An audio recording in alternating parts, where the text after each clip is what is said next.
Hello, friends, and welcome back to r/IDontWorkHereLady. And today we have 3 more great news stories waiting to be told. But before we begin, if you're new here, don't forget to subscribe to the channel and turn on notifications so you don't miss a new video every single day. So sit back comfortably and let's get started. I used to work here, lady. The wife encouraged me to share this old story from my college days, so here goes. Background. I used to work at a convenience store in my college days, one famous for its partially frozen slurpable drinks. We were located just off a major highway in South Florida, so we got a ton of traffic day in and day out, with plenty of regulars each day. I worked there for a few months until a string of robberies started happening at various convenience stores in my area. To paraphrase Will Smith, one convenience store got hit too close to mine, and my mom got scared and said, "You're quitting that job and finding a different one." Much as I loved that job and hated quitting, my mom was right, and the store did wind up getting robbed about a week after I left. Nobody was hurt, though. I left on good terms with my boss and coworkers and found a job at a local grocery store shortly after that. The story. After class one day, I decided to pop into my old store for a drink and some snacks. Bear in mind I was wearing a red and black polo that looked distinctly different from the store uniforms, but used the same basic color palette. I was rather chatty with the clerk while I did my shopping. I set my snacks on the counter, then walked over to the drink dispenser, grabbed a cup, and before I could turn the nozzle to start pouring that half-frozen delight, I hear the familiar call of the wild Karen behind me. "Excuse me?" "Yes?"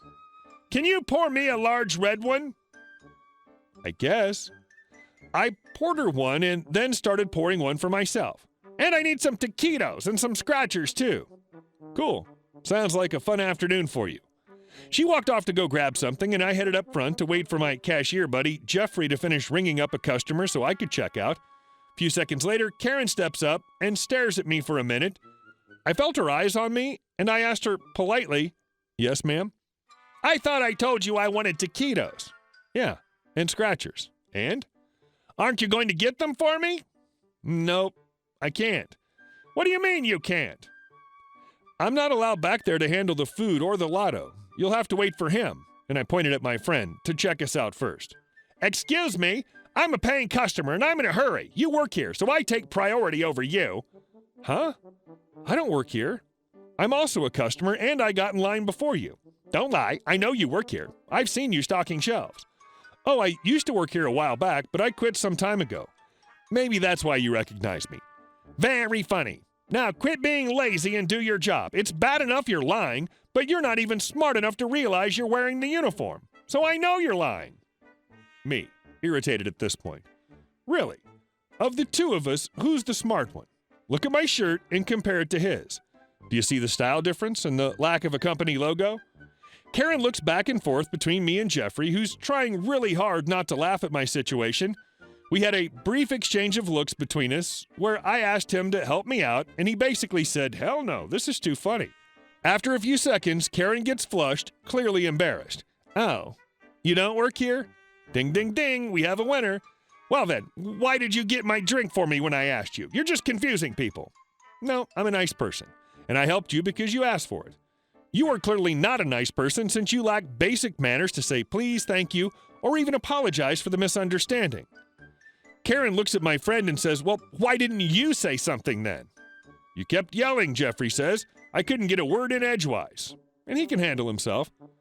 Karen then goes quiet and sheepishly asks my friend to get her taquitos and lotto scratchers, which he does, while clearly suppressing a grin after finishing ringing me up. I grabbed my stuff and hauled off to the side. The register was right near the door, so I was waiting there. Karen paid for her stuff and tried to walk past me, avoiding eye contact.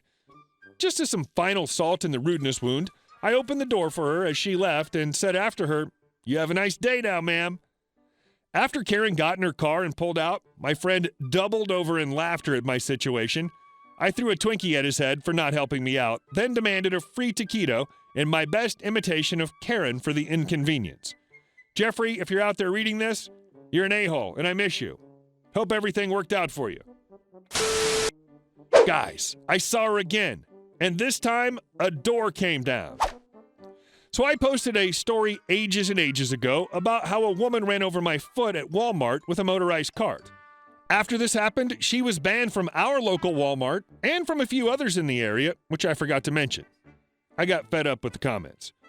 First of all, gonna update on my injured foot. I was fine, lots and lots of bruising and the occasional pain still, but I did take a little break and stayed off it. I'm all healed up now. Second, guess who managed to show her face again? That's right, crazy lady. And I guess she figured out the easy trick of changing her appearance a bit and came back with someone else and went back in. No issues. My Walmart is usually good about this kind of stuff, but I guess not this time.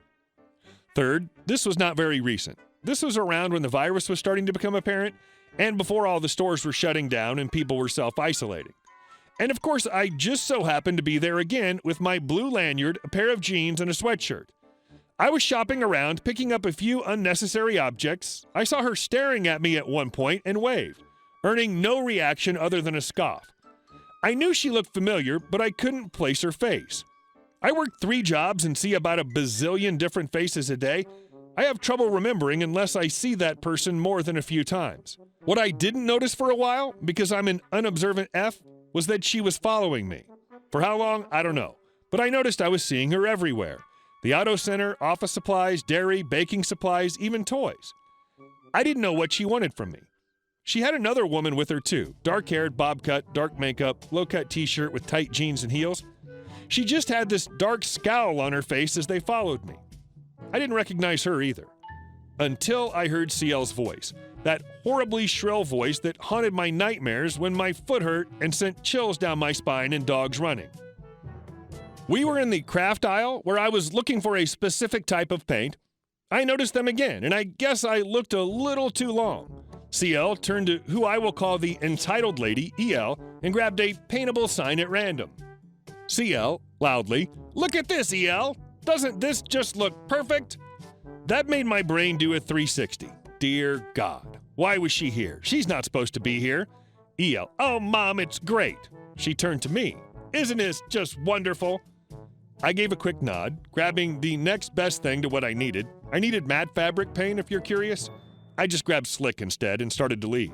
They kept following me, and I grabbed a pair of jeans and hid in the change room. It felt like an eternity waiting for the door to be unlocked, but luckily CL's scooter got stuck. I sat on the bench and waited to see if I lost them. But suddenly, bang, bang, bang! I couldn't help but scream as the flimsy door to the changing room nearly fell off its hinge. EL, "Get out of here! We know who you are! You owe my mother for what you did!" Bang, bang, bang! I just sat in the corner and watched in horror as the door fell to the ground. I had to put my hands up to catch it and push it away, otherwise it would have landed on my head. She looks at the ripped-apart wall from where the hinges had been ripped off, and she shrugged before climbing over and getting in my face.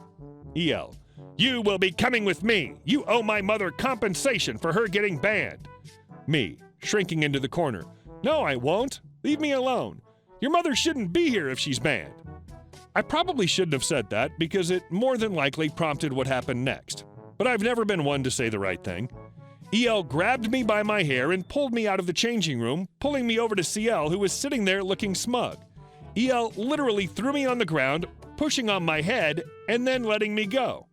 EL, "Apologize now!" I sat there shaking, and both women started shouting again, screaming that I owed them. Thankfully, this didn't last long, as the associate who was posted at the changing room, they never stuck around long once someone was in the changing room or if no one else was around, and another worker came over, separating the 3 of us. When the associate was helping me off the floor, CL actually got up from her motorized scooter and tried to lunge at me. I held my hand out so that it caught her and pushed her back. She started screaming about how I assaulted her, and one of the associates pretty much told her to shut up and wait for the police. Well, they showed up. And since there were a few security cameras nearby, of all the things this Walmart is concerned with things being stolen via changing room tricks, and a few witnesses, including the poor lady in the room next to me, who was so scared that somebody was coming for her next. Apparently when the door fell, the corner of the door cracked the wall to her room. And due to what happened last time, and even despite how I usually react to these kind of things, I pressed charges. Both women went away for multiple things: assault, destruction of property, trespassing, etc., etc. Hopefully, I won't have this kind of thing happen again. Having to re-meet the entitled people in my life might be worse than meeting more. Apparently, my scrubs screamed grocery store employee. I'm an ER nurse, and tonight I was grabbing some quick food before my shift at the corner market across the street from the hospital. I was wearing navy blue scrubs with the name of the aforementioned hospital embroidered onto the left chest and a name badge with a big RN on it. I also had my stethoscope sticking out of the cargo pocket, some trauma shears hanging from my belt, and was hurrying to make it to my shift. A normal-looking, well-kept young man blocked my path and asked, "Do you guys sell chicken?" I said, I'm a nurse. And he said, "Oh," staring at me like his brain was restarting. He then walked out of the store without buying anything. Hey guys, thank you all for watching the video to the end, and I'll see you in the next one.